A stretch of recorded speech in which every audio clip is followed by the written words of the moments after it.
Bonjour à tous, bonjour à toutes, bienvenue dans Tailgate, le podcast 100% NFL des équipes de The Playoff. On est enfin en ligne puisqu'on a eu quelques petits soucis techniques, on vous le cache pas, mais on y arrivera quand même. On va parler d'Aaron Rodgers chez les Steelers, évidemment, c'est la grosse actu de cette semaine. On va parler de tout ce qui s'est passé autour d'une free agency qui semble redémarrer. Alors c'est pas très étonnant comme les camps d'entraînement approchent et comme on a passé la fatidique date du 1er juin, qui est toujours importante en NFL pour les coupes dans les effectifs. Pour parler de tout ça avec moi, j'ai mon Seb que vous allez entendre aujourd'hui un petit peu plus loin que d'habitude parce qu'on a un petit souci micro, mais vous allez l'entendre quand même. Salut mon Seb, comment ça va ? Salut Flav, bonsoir à toutes, bonsoir à tous, bonsoir à tous. Oui, petit problème technique de micro de mon côté, mais c'est pas grave. J'ai un micro qui a la qualité de la QB Room des Steelers. Donc c'est vous dire si je suis mal barré. Mais je sens qu'on va revenir sur ce sujet sans tarder, n'est-ce pas ? Incessamment sous peu. D'ailleurs, il y a encore 20 minutes de ça, c'était même la QB Room des Saints. Hein, la qualité de micro, on a réussi à l'amener à celle des Steelers. C'est déjà pas mal, c'est déjà plutôt une bonne nouvelle. Celui qui est talentueux, qui est beau, qui est sympathique, qui est fan des Eagles, vous prenez tout l'inverse. Et vous savez de qui je parle, c'est mon Yaya. Salut Yaya, comment tu vas ? Bonsoir tout le monde. Bah écoute, ça va. Si je tiens à remercier un charmant auditeur qui s'est plaint de toutes tes railleries à toi, mais également à tous mes comparses. Donc salut à toi Damien. Je tiens à te remercier et rassure-toi, je sais me défendre. Et tu maltraitais dans cette émission. Veux-tu en parler ? Alors non. Parce que déjà, Flav a peur, il est lâche, donc il profite de la distance. Voilà. Ouais, c'est vrai. Ça, c'est tout à fait vrai. Effectivement, c'est une bonne. Et alors, j'en profite encore plus pour celui qui a encore plus de distance avec moi, puisqu'il est complètement à l'autre bout de la France, qui me permet de pouvoir le martyriser H24. C'est mon Vince. Salut Vince, comment ça va ? Salut à tous, salut à toutes. Ça va très bien. Grand plaisir encore une fois de vous retrouver. J'ai ouvert mes plus beaux sites internet, mes références AaronRodgers.com. sont sorties. Ah oui, mais justement, j'allais le dire. AaronRodgers.com. Je ne sais pas si vous connaissez un site où il y a pas mal d'infos. J'en ai deux. NFL.com et ESPN.com. Sans oublier forcément theplayoff.news/fr, bien sûr. Tout à fait. Aaron Rodgers chez les Steelers.com. Hein, c'est là-haut qui sera allé chercher toutes ces infos de la soirée. Donc n'hésitez pas à visiter ce magnifique site. Des informations de pointe. Mais voilà. J'ai une autre question, moi, pour Vince. Est-ce que tu as pris ta calculette en plus ? Parce que bon, calcul mental, tout ça. Bon, on sait que 7 et 7, 17, déjà. Il est l'heure quand même de redécouvrir à quel point Yaya est le chouchou, puisque même s'il n'est pas martyrisé, maltraité, c'est lui que l'on dit qu'il a la tête du maltraité. Regardez ce que je subis, H24. Non, mais c'est parce que les gens connaissent pas ton nom, donc ils peuvent pas te défendre, c'est pour ça. C'est écouter, parce que bon, il le voit pas. C'est vrai qu'il le voit pas. Dieu merci, nous ne faisons plus les émissions en live. Ça vous évite bien des problèmes, croyez-le. Mais il pourrait bien que ça revienne, on sait jamais. Ouh là, sait-on jamais. Ouh là là, on ne va pas en dire plus, mais dans la saison peut-être. Nous verrons ça, nous en reparlerons plus tard. Au moins pour Thanksgiving. Au moins pour Thanksgiving. On rappelle que la dernière fois, et après on passe au podcast, hein, parce que ça ressemble à du off, on rappelle que la dernière fois que tu as dû faire un commentaire d'un match de Thanksgiving, les gens m'ont écrit en me disant qu'ils n'avaient pas eu le commentaire d'une seule action du match. Donc je vais pas dire, mais enfin bon.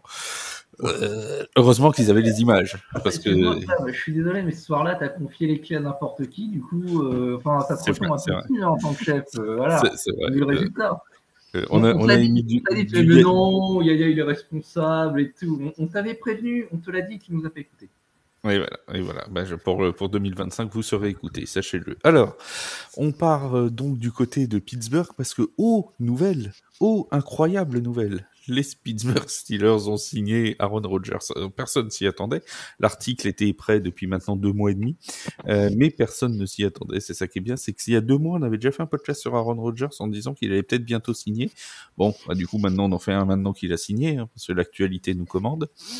Les Steelers qui ont donc signé Aaron Rodgers pour 1 an et 13,25 millions de dollars. On va en reparler de ce contrat dans quelques instants.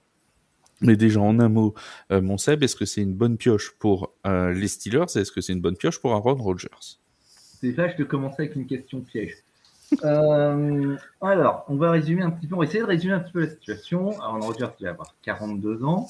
L'année dernière, si on regarde sa ligne de stats, et je l'ai déjà dit, elle n'est pas honteuse, 3897 yards, 29 touchdowns, 11 interceptions. Bon, on pourrait dire que c'est quand même très correct pour un QB de son âge, sauf que en 2024, il a eu l'une des évaluations de quarterback général les plus basses de sa carrière. Il a fini 25e au classement général dans cette catégorie. C'était 6,6 yards par tentative de passe. Je crois que c'est sa moyenne la plus basse de sa carrière. Et depuis 2021, donc avant sa grave blessure de 2023, il est quand même considéré sur la descendante. Et n'oublions pas que ces chiffres-là, notamment cette toute petite moyenne de tentatives de yards par tentative de passe, il l'a eu alors qu'il avait Garrett Wilson et, pendant au moins une partie de la saison, Davante Adams comme arme principale. Alors, on pourrait dire que les Steelers, de leur côté, ils ont pris c'est le choix de la raison parce qu'ils n'ont pas pu re-signer Justin Fields. Ils ont tenté de faire un trade pour, je crois, Matthew Stafford. Ça n'a pas fonctionné.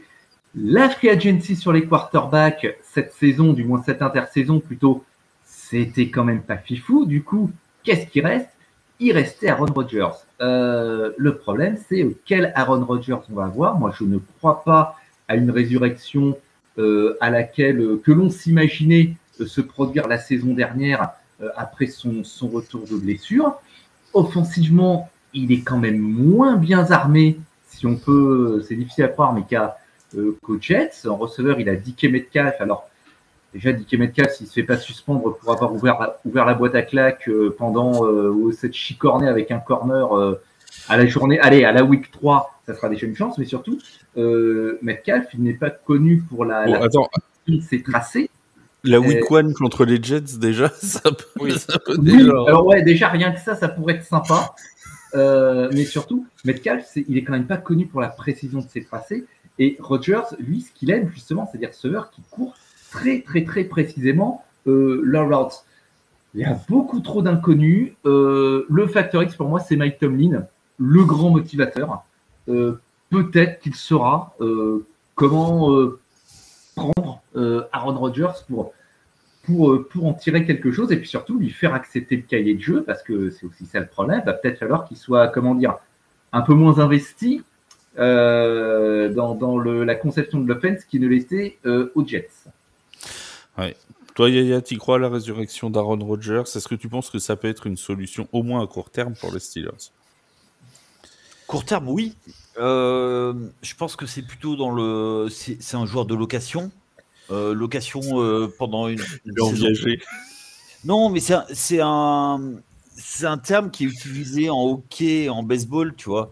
C'est des joueurs qui sont là pour la fin de saison pour t'aider à mettre quelque chose en place. Joe Flacco chez les Browns en 2023, quoi. Exactement. Et moi, je vois bien un truc, tu vois, instaurer quelque chose en attendant de trader pour un autre quarterback la saison suivante ou d'ici 2 ans. C'est à peu près et créer une dynamique parce que il a de l'expérience, parce que il est capable de magnifier les receveurs et d'apprendre une éthique de travail. Donc derrière, il y aura un rookie, je crois, c'est Howard. Ouais. Donc du coup, tu vois, c'est peut-être qu'ils ont vu ça et ils vont dire Howard, regarde comment il fait le papy. Il y a juste une chose, l'année dernière, saison décevante, faut pas oublier qu'il relevait d'une blessure, une des plus graves blessures pour tous les sportifs. Et on sait que en général, quand tu es arrêté 1 an, il faut 1 an pour vraiment te remettre d'aplomb. Donc, est-ce qu'il aura un peu mieux digéré cette blessure? C'est peut-être le cas aussi.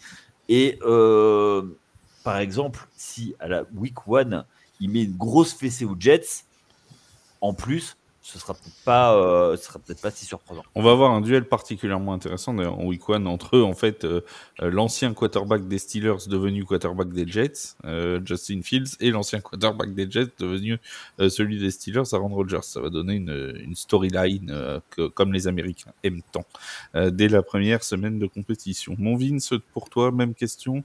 Est-ce que Aaron Rodgers est la solution pour les Steelers, et surtout, est-ce que les Steelers ont bien fait d'aller chercher Aaron Rodgers? Alors, je vais répondre un peu comme mes collègues aussi, c'est-à-dire que dans le court terme, pourquoi pas? C'est du one shot, c'est vraiment. De toute façon, il a signé un an. Hein, donc... Voilà, c'est une passation, c'est ce que j'allais y venir après. C'est son contrat le prouve, c'est un contrat sur un an. Après, à son âge, c'est peut-être aussi raisonnable pour les Steelers, de ne le signer qu'un an. Maintenant, il faut bien se rendre compte aussi d'une chose, c'est que quelles étaient les autres opportunités des Steelers vis-à-vis de ce qu'il restait sur le marché. Il n'y avait pas grand-chose. Franchement, il ne restait pas grand-chose de cohérent avec leur projet. Ils sont allés chercher Aaron Rodgers qui, somme toute, connaît le chemin pour gagner. Certes, Mike Tomlin le connaît aussi, mais ça commence à faire relativement longtemps et toute son équipe autour de lui maintenant ne le connaît plus, donc ça va être un peu le fer de lance et la passation aux jeunes de dire voilà, pour gagner il faut faire comme ça. Donc c'est une étape, c'est une reconstruction sans lettres. Je pense que Mike Tomlin va tout faire pour essayer de garder son bilan positif à la tête d'une équipe de NFL. Donc, ce serait une saison très intéressante à suivre. Par contre, effectivement, ça serait hyper cruel pour lui. Alors, est-ce que c'est cruel ou pas? Ça, je laisserai libre le choix de décider à chacun. Mais ça serait très cruel pour Aaron Rodgers de finir sa saison sur une année comme ça et où c'était la première saison où Mike Tomlin ne finirait pas en positif. Je vais rebondir sur quelque chose, sur une remarque très juste de Yaya. C'était la possibilité la saison prochaine de reconstruire avec un autre quarterback.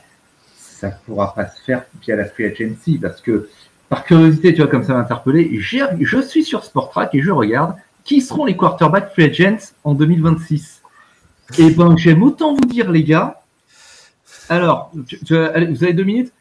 Bon, Aaron Rodgers, hein, forcément. Daniel Jones, Russell Wilson, mais je ne pense pas qu'il veuille y retourner. Marcus Mariota, Tyrod Taylor, Zach Wilson, Davis Mills, Joe Flacco, Kenny Pickett, Jimmy Garoppolo, Kyle Trask, Mitch Trubisky. Bref, que des superstars, que des mecs fiables, que des types autour desquels tu peux construire vraiment une offense. La reconstruction, elle va passer. Alors, j'aimerais bien qu'elle peut passer par la draft qui, l'année prochaine, devrait être plus fournie au quarterback, mais ça veut dire qu'il faut être placé haut. Pour être placé haut, il faut avoir fait une mauvaise saison. Ou alors, il faut que tu aies vendu tes 2 reins, ton foie, une hanche et possiblement une jambe pour pouvoir trade up. Attends, on va parler de Nietzsche après en parlant de vendre une jambe. Là, c'est un acte manqué, hein, c'était pas en rapport. Ou alors, la reconstruction, elle se fera avec Will Howard qu'ils ont drafté dernièrement. Mais par la free agency, j'ai vu cette liste-là de champions. Et je vous jure, je force pas. Hein, c'est les premiers noms de la liste. Il y a Tim Boyle. Non, mais je vous assure que dans la liste, c'est au mieux des. En dehors d'un ou deux noms comme Russell Wilson, c'est des numéros 2 au mieux. Ouais. D'ailleurs, juste pendant que tu parles de Will Howard, il y a quelqu'un ici, sincèrement, qui pense que, parce qu'on l'a beaucoup vu dans les commentaires après sous l'article qu'on a fait sur Aaron Rodgers, des gens qui nous ont dit, bah oui, mais peut-être tu peux servir de mentor à Will Howard. Alors on sait que Aaron Rodgers c'est le côté mentor. Alors les gens peuvent changer, mais ça reste Aaron Rodgers, quoi. Donc on n'est pas sûr qu'il change. Mais est-ce qu'il y a un de vous qui croit vraiment qu'il puisse servir vraiment de mentor à Will Howard? Pas forcément mentor, mais un exemple. C'est-à-dire que quand tu vas à côté, malgré tout, quand tu fais plus de 20 saisons en NFL, que tu es quadruple MVP, voilà, tu as quand même une certaine éthique de travail. Donc il y a des choses à montrer. Je dis pas qu'il va le prendre sous son aile, mais s'il n'est pas bêta-sous, comme dirait ma maman, tu vas apprendre à ses côtés. Et puis, forcément, en travaillant tous les jours avec lui, tu vas forcément prendre 2-3 trucs, quoi. Ouais, Seb, Vince, même regard là-dessus. Moi, je dirais pas forcément sur Howard, mais plutôt sur la mentalité générale de l'équipe, avec cette envie ce côté gagnant. Il connaît la méthode. Et je pense que c'est le but. J'y crois moyennement à Will Howard. Mais non, ça peut être une bonne surprise. Hein. On en a vu des QB sortis un peu de nulle part qui ont explosé, ou en tout cas qui ont fait quelques bonnes saisons. Voilà. Après, c'est ce problème de reconstruire sans reconstruire, c'est-à-dire sans tout casser. Tu peux pas reconstruire par la draft, donc tu es obligé de reconstruire par la free agency ou par les trades, et souvent ça te coûte très cher. Oui, ça peut coûter effectivement très cher. Oui, mon Seb, vas-y. On se rend compte que pour ces clubs qui ont eu des grands quarterbacks, c'est très difficile de trouver un successeur. Regarde, toi, Vince, tu as un exemple avec Denver depuis le départ de Peyton Manning. Flav, tu as un exemple. Mais alors, même avant Peyton Manning, ils sont allés le trader, mais avant Peyton Manning. Pour succéder à Johnny Way, c'est compliqué. Ensuite, succéder à Manning, c'est compliqué. Même si là, vous avez l'air un peu désarmé. Flav, à la Nouvelle-Orléans, tu connais bien. On est bien armés, nous. On est bien armés. Bien armé, je sais pas pourquoi, mais ouais, vous êtes armé. Et là, on se retrouve dans cette même. Alors, j'allais dire dynamique. Non, c'est pas une dynamique. Dans ce même cercle un petit peu vicieux où depuis le départ de Ben Roethlisberger, ils ont trouvé personne pour s'imposer. Il y a eu plusieurs expérimentations qui ont toutes plus ou moins échoué. Pour revenir sur le point du mentorat, non, je ne pense pas qu'il servira de mentor à leur rookie. Par contre, effectivement, ce jeune homme, il peut s'asseoir et regarder et en apprendre des choses. Oui. Voilà. Juste pour Denver, avant d'avoir Peyton Manning, ils ont galéré pour l'après John Elway surtout, tu vois. C'est ce qu'on disait. Il n'était pas avec nous, il dormait. Excusez-le, il dormait. Il est tard, hein, on va aller coucher papy. J'avais dit que j'étais pas méchant. J'ai tenu 17 minutes, c'est pas mal déjà. Oui, ta femme, le sortant d'une noce, elle a dit que c'était beaucoup moins. Hein. Non, oui. Voilà, c'était sûr, ça allait déraper. Seb, je vais parler avec des gens. Lui en parlera le 13 juillet si tu veux. Qui parle de NFL. Seb, est-ce que c'est arrivé dans ta mémoire de dinosaure de NFL, est-ce que c'est arrivé qu'une équipe gagne en 5 ans avec 2 Super Bowls avec 2 quarterbacks différents? Oui, les Giants. Oui, mais oui, tout à fait. Ah oui, c'est vrai, les Giants. Oui. Les Giants. Avec Phil Simms et Jeff Hostetler. Exactement. Effectivement. Et à part ça? Et les Redskins à l'époque avec Mark Rypien, et avant c'était, je ne sais plus qui c'était. Alors le précédent. Après les quarterbacks cités, on se rend compte que les quarterbacks cités ne sont pas non plus des immenses grandes stars. C'est vraiment l'équipe autour qui était. J'ai 2 stars en moins de 5 ans, Joe Montana et Steve Young. Exact, ouais, à San Francisco. Steve Young qui succède à Joe Montana. On va dire que je suis encore méchant, mais c'est pas grave, je vais prendre le rôle du méchant. Mais elle menait où cette question? Mais c'était pour savoir. C'est tout.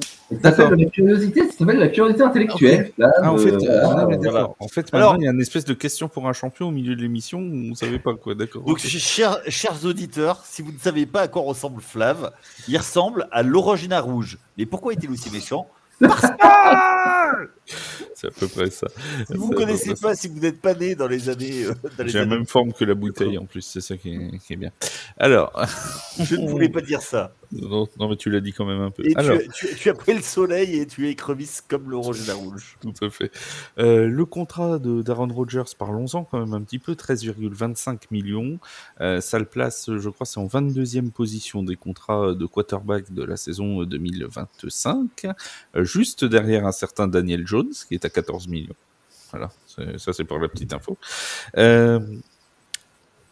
Il est à 13 millions,25, mais ça peut monter jusqu'à 19 millions. Vous avez vu ces magnifiques clauses qui pourraient faire monter le contrat d'Aaron Rodgers à 19 millions. Vous les avez vus ou vous voulez que je les cite? Bon, on va peut-être les citer pour les gens, vous me direz, parce que c'est quand même absolument délicieux.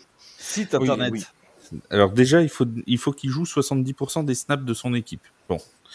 Ça c'est assez fréquent qu'il y ait une règle où il faut un nombre de snaps minimum pour pouvoir toucher un petit peu plus d'argent. Parce que forcément, si c'est pas vous qui avez qualifié votre équipe, bon. Si les Steelers se qualifient pour les playoffs, $500 000 de gains en plus. Si les Steelers obtiennent une semaine de repos ou gagnent le match de wildcard et que Rodgers joue au moins 50% des snaps, $600 000 en plus. Si les Steelers gagnent le Divisional Round et que Rodgers joue au moins la moitié des snaps, $750 000 en plus. Si les Steelers gagnent l'AFC et que Rodgers joue au moins la moitié des snaps, $1 million.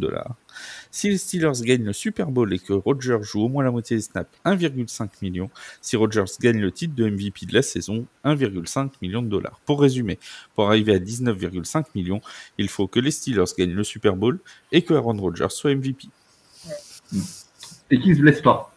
Et qu'il se blesse pas. Ça, c'est aussi un point quand même, tu vois, le nombre de snaps joués, mine de rien, ça compte. Tu vois.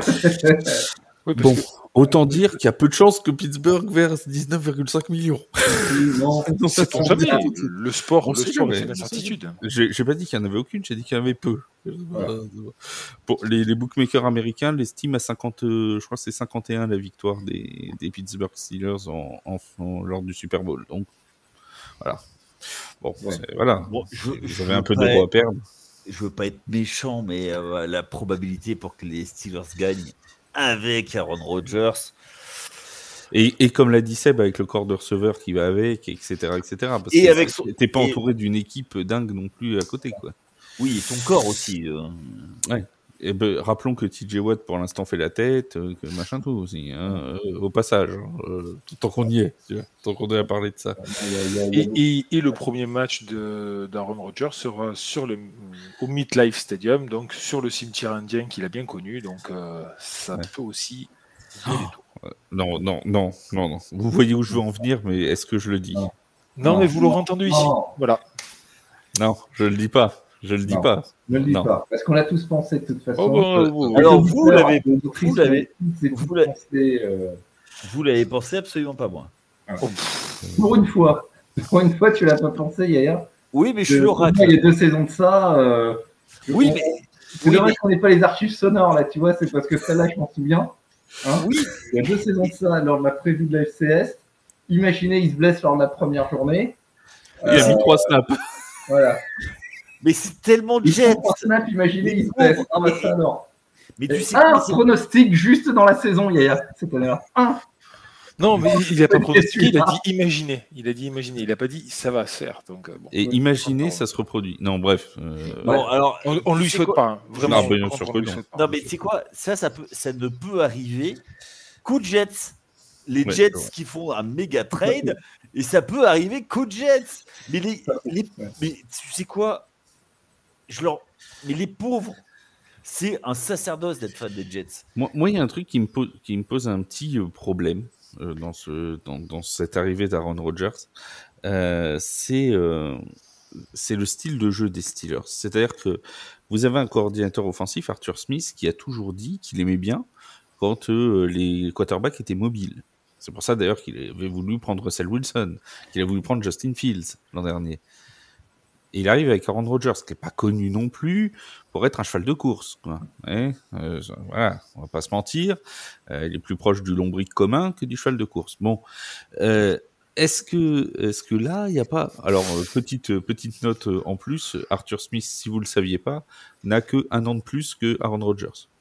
Voilà. Ça, c'est déjà, petite stat, comme ça qui passe. Donc, c'est pas notre tuteur à nous, ça va. Heureusement qu'il n'a pas eu Ben Johnson comme coordinateur offensif, il était plus vieux que le coordinateur offensif. Mais bon, ça, c'est un autre problème. Oui, mon Seb. Alors oui, Arthur Smith aime beaucoup les QB mobiles parce qu'il aime beaucoup jouer les play action. Alors dis donc, le saviez-tu, mais Aaron Rodgers n'aime pas jouer les play action parce qu'il n'aime pas tourner le dos au jeu. Mais qu'est-ce qui pourrait mal se passer ? Non, après, je suis très sérieux. Dans sa carrière, alors je n'ai plus les chiffres en tête, je crois qu'à Green Bay, c'était du 27 ou 37% de play action et ça devait être la même chose aux Jets. Donc en fait, c'est très très peu par rapport à la moyenne de la ligue qui est plutôt au-delà des 50% sur les play action. Donc voilà, tu as un coordinateur offensif qui adore les play action. Tu as un quarterback qui n'aime pas ça du tout. Et tu as un receveur qui est le receveur C'est un numéro 1 qui est receveur connu pour être. qui prépare une reconversion dans le MMA.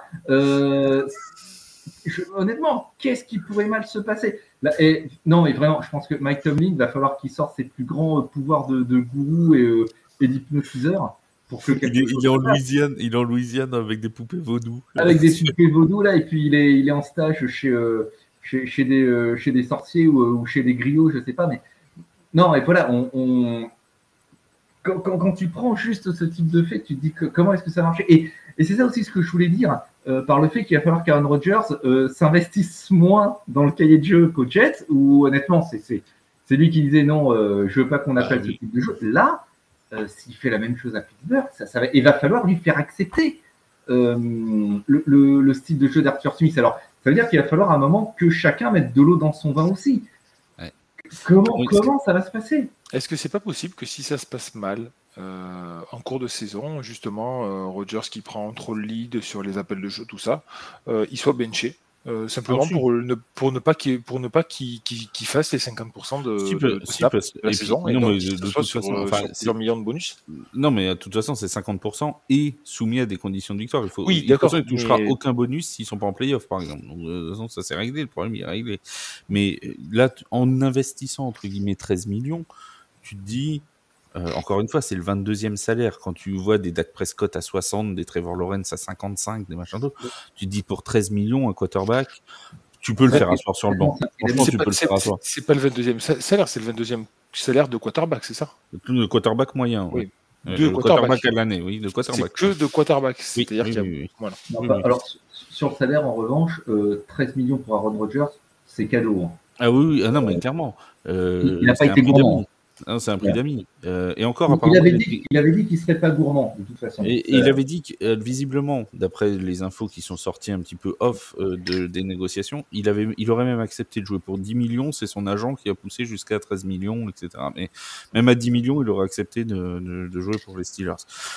Donc voilà, à ce niveau, t'es pas comme dans la même logique qu'un Deshaun Watson où t'as balancé des dizaines de millions et le bencher c'est compliqué, tu vois, ou qu'un Derek Carr ou que des gars comme ça.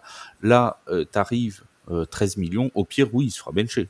Si ça va pas, il se fera bencher. Parce que de toute façon, il n'arrivera pas à faire sauter l'entraîneur comme il a fait à New York l'an dernier, hein, ça c'est sûr. Hein, on peut en être quasi certain. Petite chose, moi, dans les discours qui m'interpellent aussi, c'est que on a un Aaron Rodgers qui dit mon premier choix c'était pas Pittsburgh. Clairement, je joue là parce que je peux pas jouer ailleurs. Voilà, hein, quand il dit c'était soit ça, soit je jouais pas. Enfin, excusez-moi, mais ça veut dire ce que ça veut dire. Bon, il a été encore pire avec les Saints. Il a dit de toute façon, je veux pas aller jouer dans cette équipe. Donc voilà. Bon, après, soit dit en passant, on ne va pas dire qu'on s'est mis à pleurer toutes les larmes de notre corps quand on a entendu cette déclaration, mais c'est un autre débat pour un autre jour. Comme dirait notre ami Wake qu'on salue. Et t'as les Steelers qui, eux, disent notre premier choix, c'était d'aller chercher Matthew Stafford. Donc Aaron Rodgers, c'est pas notre premier choix non plus. Tu vois. Alors bon, je sais que moi, ça peut faire plus, tu vois. Mais j'ai un peu l'impression que c'est des choix par défaut, là, quand même, non? Honnêtement, il y a quand même beaucoup d'éléments pour que la sauce prenne pas. Et pourtant, il jouait au Heinz Field. Ça commence à faire beaucoup. Hein. Il jouait au Heinz Field. Pourtant, la sauce, ils s'y connaissent, côté de Pittsburgh. Oh là là là là. Oh oui, non, elle est belle, celle-là, elle est belle. Ouais, non, elle est jolie. Je ne l'ai pas vu venir, bravo. C'est pas mal, c'est pas mal. Et tiens, autre petite stat, j'ai fait un article dessus il y a 2-3 jours. Les cotes des bookmakers pour la victoire des Steelers n'ont pas bougé entre le moment avant l'arrivée d'Aaron Rodgers et après la signature. D'habitude, quand un quarterback arrive, ça modifie toujours.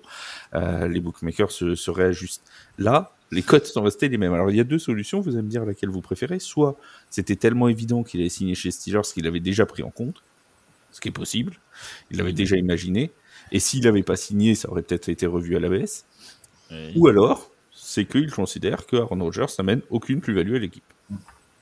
Qu'il n'y a aucune chance supplémentaire du fait qu'il signe.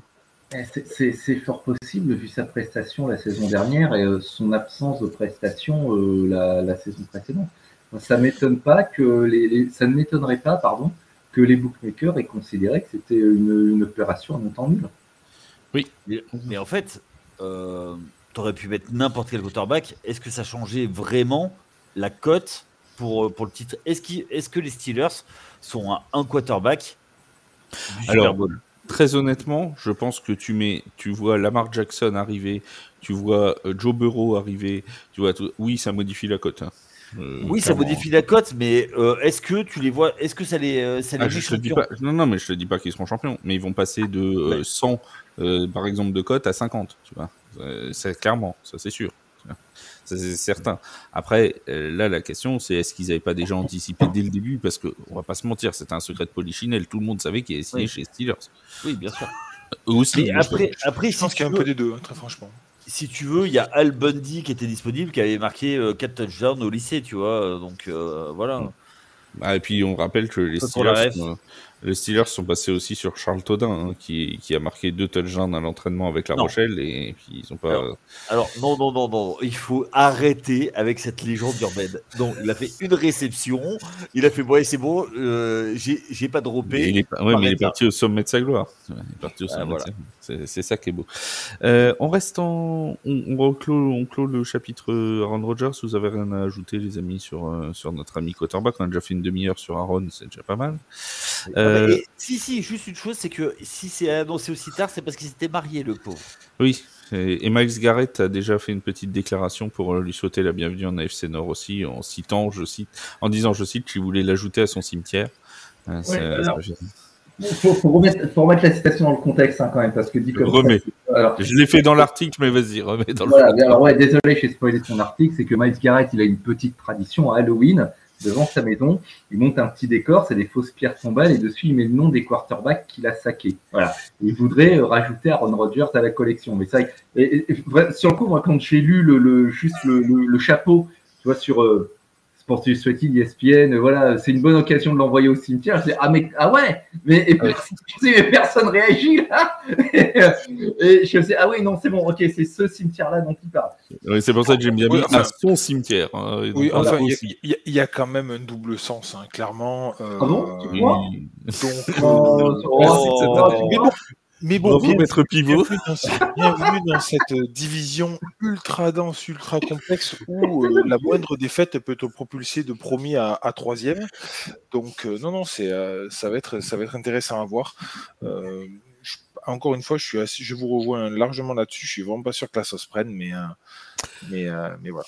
Si vous êtes embêté pendant vos épreuves de brevet ou de bac avec des explications de texte, n'hésitez pas à les envoyer à Vince.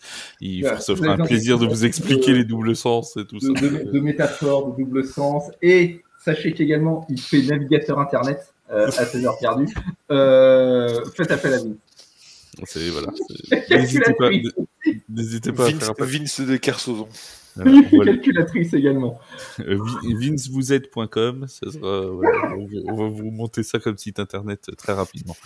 Qu'est-ce que je voulais dire? Oui, donc tu rappelais l'histoire du cimetière de l'an dernier, je crois, c'était Halloween de l'an dernier. Et il y a aussi en 2021 ou 2022, Halloween, il s'était pointé avec une cape en faucheuse et tout, avec le nom des quarterbacks qu'il avait saqués, etc. Donc voilà, c'est une tradition. Il va le jouer, je crois que c'est week 6, le premier duel. Donc il faut s'attendre à ce que si jamais il arrive à saquer Aaron Rodgers, il y a une petite célébration ou un truc comme ça qui ira bien. N'en doutons pas. De toute façon, on va tous regarder ce match pour ça, pour voir à quel moment il va le saquer, tu sais, à quel moment. Qu'est-ce que on reste en AFC Nord. On va parler un petit peu des Bengals de Cincinnati parce qu'eux aussi on fait un petit move intéressant. Oui, on parlera de... Ah, vous voulez parler de Nick Chubb avant? Non, les Bengals, les Bengals, et puis après on quittera l'AFC Nord pour aller en AFC Sud avec Nick Chubb. Oui, mais Nick Chubb, c'est un peu les Browns aussi, tu vois. Avant. Oui, c'est pour ça qu'on fera une transition vers l'AFC Sud, mais on va d'abord rester en AFC Nord avec Jermaine Pratt, donc des Bengals, qui a été coupé par son équipe. Un défenseur qui est quand même 10e meilleur plaqueur de la saison 2024. C'est pas rien, surtout quand on connaît les difficultés défensives des Bengals et qu'on sait que Trent Hendrickson n'est toujours pas signé et surtout qu'il est absent au mini-camp obligatoire. Ça commence à faire beaucoup de pertes, mon yaya, chez les Bengals. Alors, je dédicace ma phrase à Cory. Les Bengals, ils ne servent à rien. Merci, au revoir, c'est tout pour moi. Pour moi. Non, plus sérieusement, Vince, ça fait quand même. On en a parlé de cette volonté de tout mettre sur l'attaque. Alors, est-ce que le fait de couper Jermaine Pratt, c'est pour dégager de l'argent pour recruter en défense? Mais là, il va quand même commencer à se poser un gros problème défensif. Alors, Jermaine Pratt vient d'être coupé et tu viens de me couper l'herbe sous le pied, effectivement, parce que c'est ce que j'allais dire. Est-ce que ce n'est pas le move pour dégager des fonds pour enfin signer Hendrickson? Je ne sais pas. Quoi qu'il arrive, même si Hendrickson est signé avec cette perte, c'est une perte encore lourde pour la défense des Bengals. Tout est sur l'attaque. C'est spectacle à gogo. Allez voir les Bengals si vous voulez voir des touchdowns. Ça On va aura y des aller deux côtés. dans tous les sens. Ils ont une attaque qui est du feu du Dieu, que beaucoup considèrent comme étant le meilleur trio offensif, avec les deux receveurs plus le QB. Par contre, la défense, c'était déjà une passoire l'année dernière, ça va être certainement encore une passoire cette année, enfin certainement.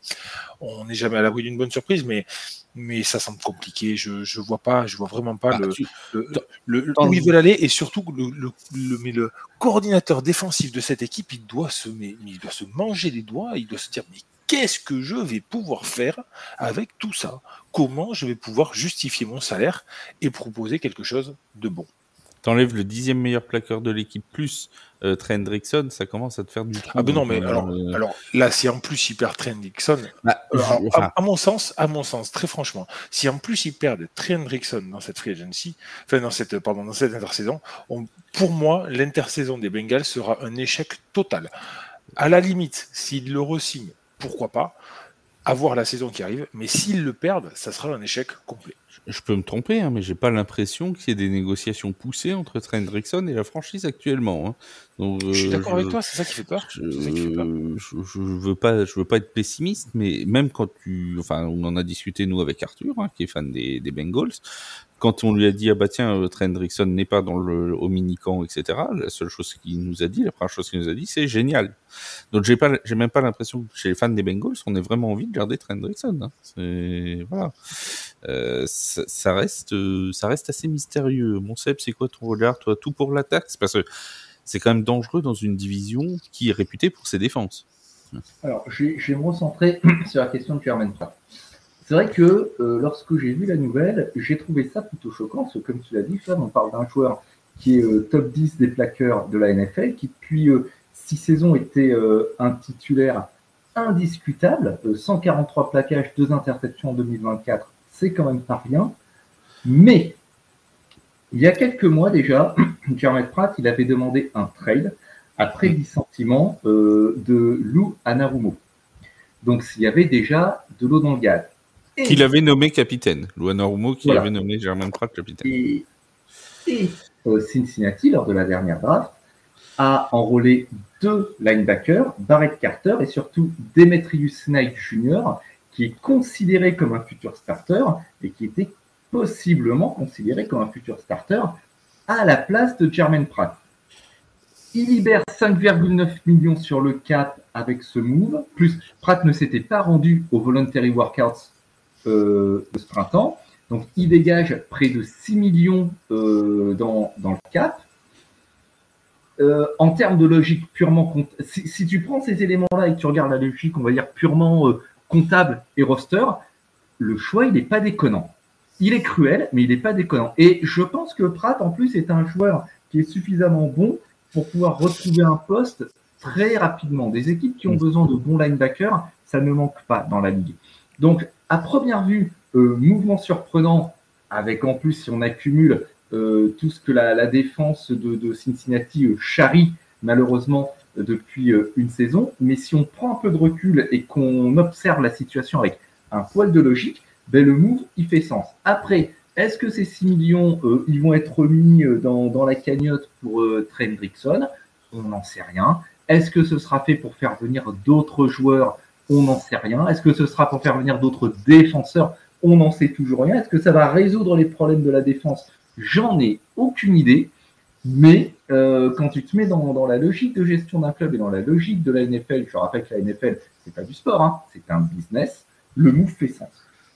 Il y a aussi le cas, parce qu'il faut quand même en parler rapidement, le cas chez Mark Stewart, le jeune rookie, qui défenseur aussi, hein, lui aussi on le rappelle du côté défensif, qui n'a toujours pas signé son contrat rookie et qui a déclaré hier, et c'est pas rien comme déclaration, physiquement je suis à 100%, normalement mon contrat devrait être une décision sans réfléchir, c'est pareil pour Trey Hendrickson, je ne demande rien de plus que ce qui a déjà été fait, mais visiblement la direction des Bengals veut plus gagner les bras de fer que de gagner des matchs. Bah, c'est plus dur, hein. Quand t'es rookie, c'est quand même couillu. Ouais, en fait, les rookies qui font un hold-out, alors je ne veux pas faire de généralité, mais je vais en faire une. Dans l'histoire récente, et même un peu moins récente de la Ligue, les rookies qui font un hold-out, qui signent leur minute, ça démarre mal et ça se poursuit mal en général. Donc, ils jouent peut-être un jeu un peu dangereux. Je comprends qu'ils veuillent imposer ses vues après tout, voilà, qu'ils veuillent imposer ses vues et s'imposer aussi, parce que faut. Une fois de plus, c'est un business, il faut s'imposer. Il est dans une position où c'est quand même compliqué de le faire. Ça manque pas de courage. Ça manque peut-être pas d'inconscience non plus. Je suis curieux de voir où cette situation va mener à la fois le joueur et le club. Il faut préciser qu'il est bien présent chez Mark Stewart au mini-camp d'entraînement, donc il n'est pas sanctionné. De toute façon, financièrement, c'est difficile puisqu'il n'y a pas de contrat pour l'instant, mais il n'est pas sanctionné. Par contre, il ne participe pas aux exercices sur le terrain, donc il est présent au mini-camp sans s'entraîner, comme c'était déjà le cas lors des entraînements volontaires. Il est présent dans les locaux de la franchise, mais il ne participe pas puisqu'il a dit que lui ne participerait pas aux entraînements sur le terrain tant qu'il n'a pas signé le contrat, puisque s'il se blesse, forcément, ça peut poser problème. Mais mine de rien, c'est quand même vraiment, on voit qu'il y a une ambiance assez morose. Oui, il y a quand même. Et il y a beaucoup de questions qui se posent. Alors bon, de toute façon, le terrain sera gage de vérité. Le problème, c'est que ça fait vérité du terrain. C'est comme ça. Ça fait quand même. L'année dernière, ils ont loupé les playoffs. Bon, ça va être compliqué, quoi. Oui. Cette année, il faut déjà mieux démarrer, quoi.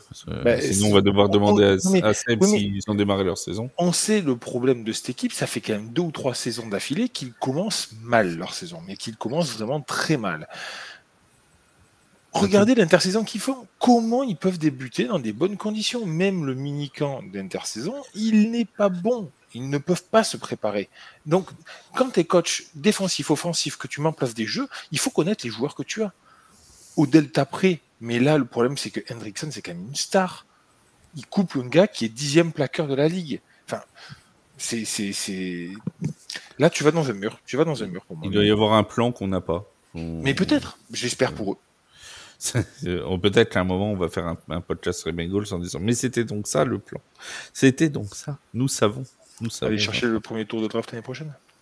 Non, celui-là, il est déjà réservé pour une franchise de Louisiane. Merci de le laisser. Ça serait bien gentil de ne pas nous contrarier là-dessus. Je rappelle que je suis assez chatouilleux sur le sujet, puisque j'y tiens à mon premier tour de draft de l'an prochain. Donc, voilà. Toujours sur le sujet Bengals, il semble que Demetrius Knight n'ait toujours pas signé son contrat, donc du moins hier, c'était toujours pas le cas. Voilà, bon. Le groupe vit bien. Le groupe vit bien, effectivement. Il s'entraîne avec qui, là, pour le moment? Il s'entraîne avec qui? Il s'entraîne. Il y a que les 3, Chase Bureau et. Donc il marque des touchdowns. Ils s'entraînent ensemble. Il n'y a pas de défense, donc forcément ils marquent des touchdowns. Ils disent tout va bien, il n'y a pas de souci. Tout va bien. Pour qui tout va bien, c'est Nick Chubb qui jouait chez les Browns de Cleveland et qui va courir maintenant qui va traverser le pays. Il va passer de l'Ohio au Texas, ce qui n'est pas à côté, et il va aller rejoindre les Houston Texans, donc le coureur de l'ancien coureur des Browns. C'est un choix qui peut s'entendre pour renforcer une équipe qui avait déjà accueilli Joe Mixon l'an dernier des Bengals. Ils ont besoin de coureurs du côté de Houston. Le problème, Yaya, de Nick Chubb, c'est toujours le même, c'est savoir s'il va rester en bonne santé. Oui, c'est ça, parce que ça fait 2 saisons où clairement ça a baissé. L'an passé, il a couru 102 fois, 330 yards, 332 exactement, 3 touchdowns. C'est pas, comme dirait la formule consacrée, c'est pas fifou. Et l'année précédente, c'était blessé. Donc, La saison dernière, il joue qu'une poignée de matchs. Il rentre à la semaine 6, il ressort à la semaine 15. Donc, voilà, c'est ça. Donc, comment il va se relever de ça? Est-ce que comme J.K. Dobbins, qui a signé d'ailleurs, on va en profiter pour le signaler chez les Broncos hier, est-ce qu'on n'est pas sur là aussi un coureur qu'il faut absolument utiliser, non pas comme coureur unique, mais en comité de coureurs pour justement lui limiter ce risque de blessure? Là, avec un duo Mixon-Chubb, tu te dis que voilà, il peut rentrer que sur des moitiés de match, sur des bouts de match, sur quelques snaps, pour faire une différence, pour amener quelque chose que Mixon n'est pas capable d'amener, et peut-être. Et voilà, et peut-être pour réduire ce risque de blessure. Les comités se développent de plus en plus. Et c'est pourquoi? Parce que c'est de la chair à canon. Le running back, c'est de la chair à canon. De toute façon, aux États-Unis, tu tapes dans un tas de cailloux, il te sort 25 running backs. Donc, tu peux en récupérer. Et il suffit juste que, tu vois, je connais pas la draft des Texans, mais que t'es un rookie, voilà, c'est toujours bien d'avoir 2 vétérans devant, t'as un troisième, il va prendre la place, et Chubb sera le troisième larron, et puis tu seras content de l'avoir sur certains matchs quand ça se passera bien. Bon, c'est aussi simple que ça. C'est un ancien nom. Il va avoir 30 ans en fin d'année. Bon, voilà, on connaît la durée de vie d'un running back. Là, il pousse un petit peu. Il a cette opportunité au sein de Houston. Est-ce que après le training camp, il va rester? Je ne sais pas combien il est garanti sur le contrat. 3. Alors attends, je ne veux pas dire de bêtises. Il me semble que c'est 3,25. Oui, c'est ça, c'est ce que je dis aussi. 3,25. Voilà, donc est-ce que ça va continuer? Je garantis. Ouais, c'est ça, on va quand même vérifier, mais pour pas dire d'ânerie. Mon cher, non, c'est 2,5 millions même. 2,5 millions de dollars. C'est même moins cher. 5 millions et 5 millions avec les incentives. Voilà. Et juste une chose, l'avantage d'aller jouer au Texas, c'est qu'il n'y a pas de taxes sur le salaire. Et qu'il fait plus chaud que dans l'Ohio. Oui, après, il n'est pas non plus sur un contrat de malade mental, 2,5 millions l'année. Oui, mais 2,5 millions, c'est toujours mieux au Texas que 2 millions en Californie. Oui. Tant qu'on est en train de parler du Texas, je fais juste une petite pause. Oui, vas-y. Non, je fais juste une petite pause parce qu'on parle du Texas et que j'en profite pour saluer le quarterback des Paris Musketeers, Jalen Anderson, qui est natif du Texas. Et pour rappeler qu'il y a le podcast LF qui est en écoute, donc n'hésitez pas, on a reçu Jalen Anderson qui a discuté avec nous pendant 1h20 quasiment. Donc voilà, si vous voulez découvrir un peu plus les facettes du quarterback des Mousquetaires, n'hésitez pas à aller écouter le podcast. Vous allez voir que c'est un garçon extrêmement charmant et extrêmement marrant. Et en plus, il trouve toutes mes questions excellentes, ce qui le rend encore plus charmant. Oui, mon Vince, vas-y. Et un peu menteur. Non, américain. Habitué aux médias, dirons-nous. Non, mais il va pouvoir apporter un peu sa science, un peu plus du bloc, que Nixon n'avait pas. Je trouve, en tout cas. Donc, à voir un peu ce que ça va pouvoir donner. Je pense qu'il va être utilisé vraiment dans une configuration radicalement différente de celle qui est utilisée au Browns. Par contre, je suis déçu pour Myles Garrett, qui était, rappelons-nous, qui avait signé aux Browns pour gagner un Super Bowl, puisque c'est son souhait le plus cher, et qui voit son running partir, ça doit lui fendre le cœur. Oui, c'est absolument terrible. Mais c'est pas grave, il va accrocher Aaron Rodgers.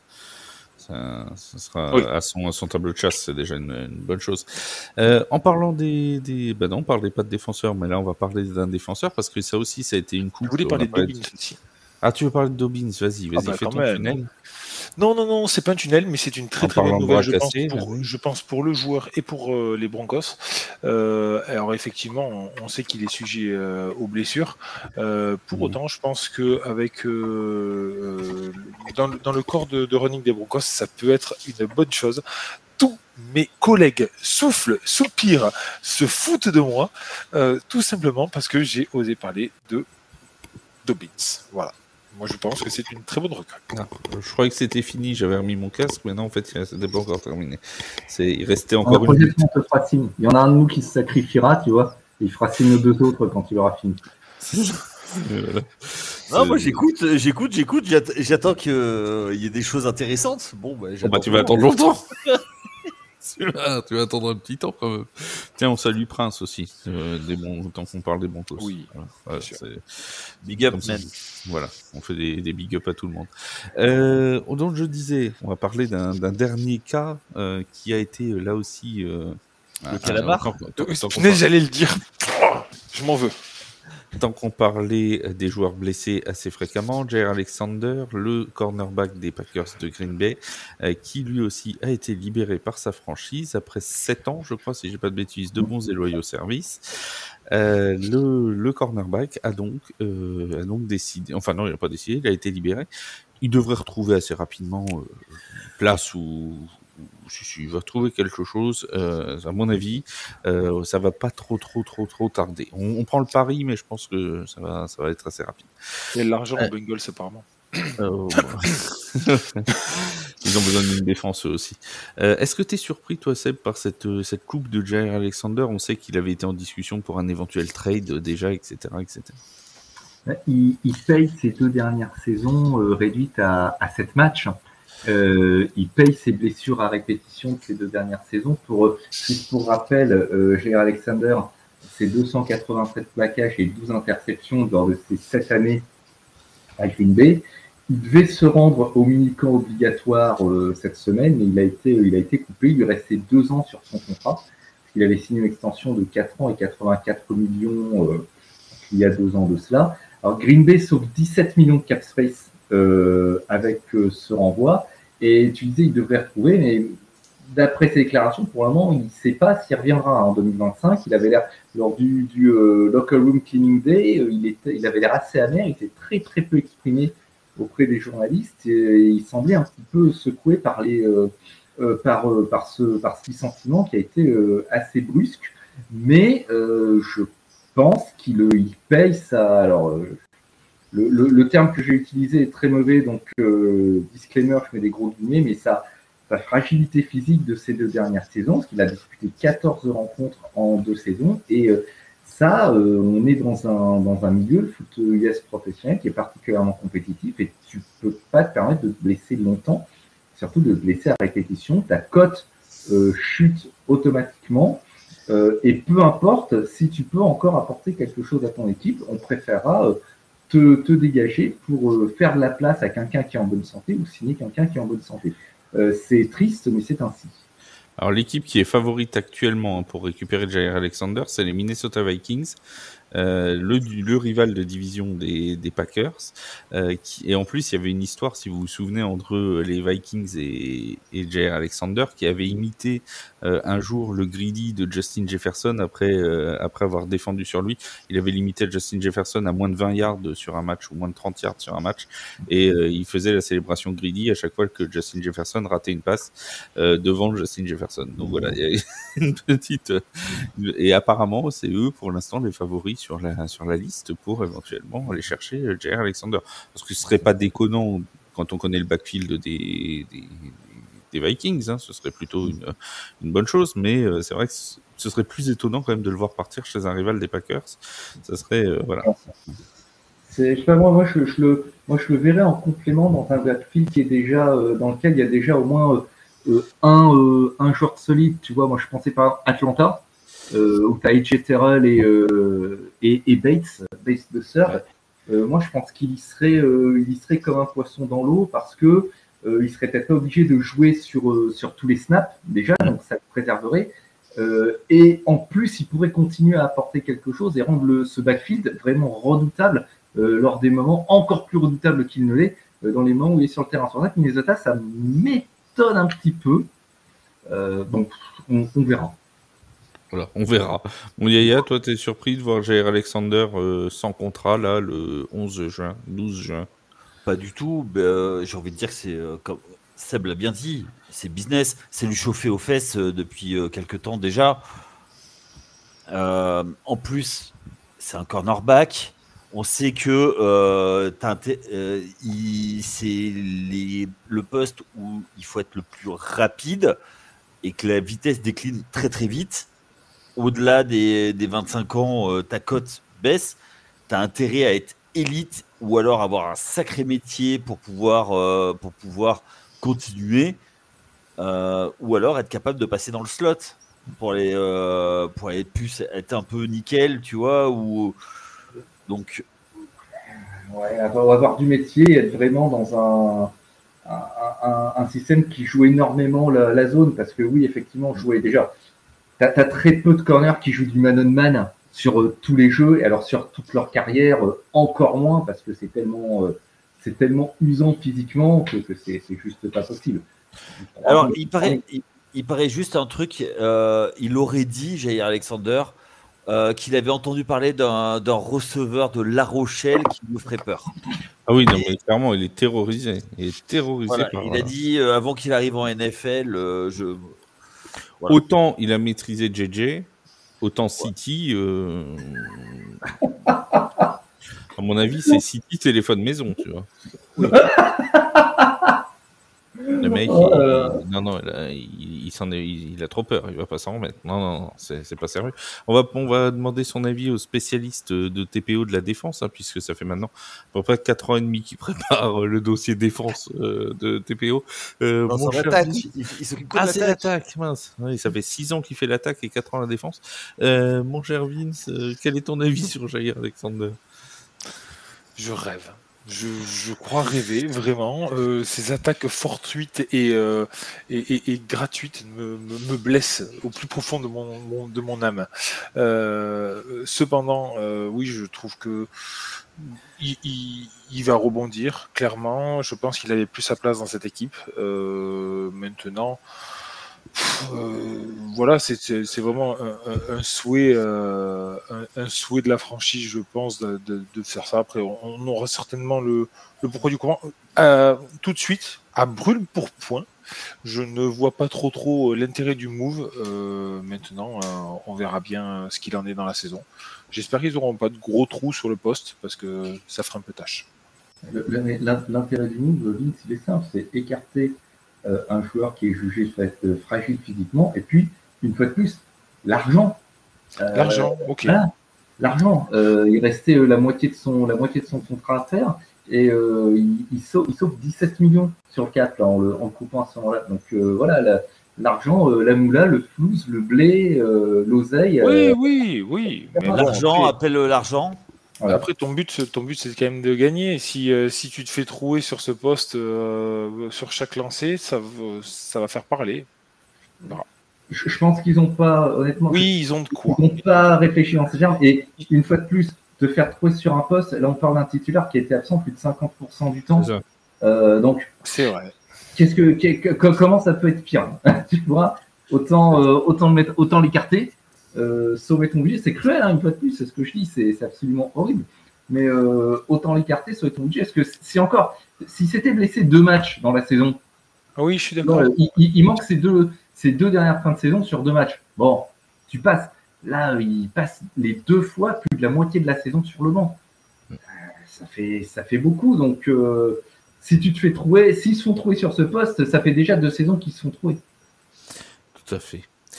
Les amis, on a fait le tour de ces actualités de la semaine concernant les joueurs coupés, les joueurs qui ont signé. Alors évidemment, on n'a pas parlé de tout le monde. Il y a le cas notamment de Jalen Ramsey qui est en discussion pour d'éventuels trades. Il y a plein d'autres cas. Mais on aura plein d'autres émissions pour y revenir. Les actualités, les prochains podcasts de The Playoff. Lundi, 21h30, normalement, il y aura un live pour parler du début de saison des Paris Musketeers. On rappelle qu'ils sont en bye week cette semaine. Ils ne joueront donc pas de match, mais on fera quand même un petit live avec Wake, avec Ju et avec normalement un invité pour parler de tout ça et pour parler du début de saison, ce qui a fonctionné, ce qui n'a pas fonctionné. Et on reviendra aussi pour la NFL, jeudi prochain, pour vous donner des bonnes nouvelles. On va trouver un thème, j'en suis sûr. J'ai envie de faire un thème feel good. J'ai envie partir sur un truc, parler des Colts, parler des, tu vois, un truc vraiment feel good, quoi. Je sais pas ce qu'on va trouver, mais on va trouver un bon thème. J'en suis absolument convaincu. D'ici là, portez-vous bien, puis si vous avez des idées de thèmes, n'hésitez pas à nous les donner dans Discord. On sait jamais, on pourra peut-être faire une émission spéciale avec les thèmes des auditeurs. Ça peut se faire aussi. Un appel est lancé aux fans des Colts, des Jaguars, des Falcons, tu vois, voilà. Des clubs sur lesquels je n'ai rien, attention, je tiens à le préciser, parce que je veux pas qu'on m'attrape la veste, hein, c'est trois clubs situés au hasard, mais voilà, allez-y, pensez un peu à ma santé mentale quand même, hein, sur le coup, j'apprécie. Mon Seb, mon Vince, mon Yaya, merci beaucoup d'avoir été là, merci à tous de nous avoir écoutés, on se dit une très bonne semaine, et à très vite sur The Playoff. Salut tout le monde. Ciao. Bye bye.